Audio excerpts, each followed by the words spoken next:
name is Amy, and I'm here in Asia doing Word by Heart, the book of Luke, with my husband and my son. And I would like to share a testimony with you of something that happened a few days ago.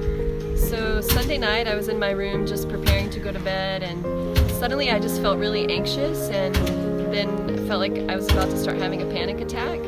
And actually I haven't had a panic attack for a very long time, so it was kind of a surprise.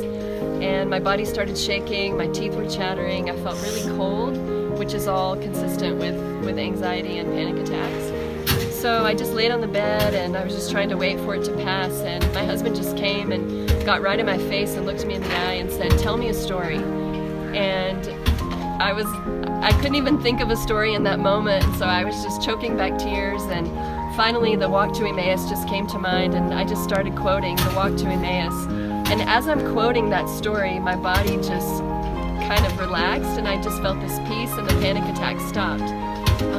But then after a couple of minutes, it was kind of like waves just kept coming, and so I just started telling any story I could remember. The story of the blind beggar, the story of Zacchaeus, the story of when Jesus tells the disciples to look at the ravens and to look at the lilies, and he's talking about how much he cares for them. And so as I'm telling that part of the story, this heavy wave of peace just came over me, and the panic attack stopped completely, and I just felt so peaceful.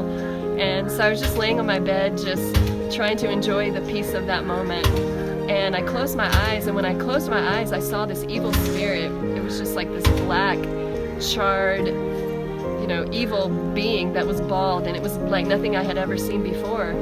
And so in my mind, I just started rebuking that evil spirit, and then I just started telling more and more stories. Anything that came to mind, I was just sharing, quoting from Luke. And as I'm doing that, I didn't even realize, but I just drifted, peacefully off to sleep.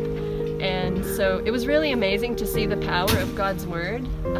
It just became so personal to me in that moment. Before we came out here, I had been asking God to show me the power of His Word, and I was a little disappointed because it wasn't coming in the way that I wanted it to come, but it was really amazing how He just revealed Himself and just showed me the power of His Word through, calming this panic attack. So, yeah.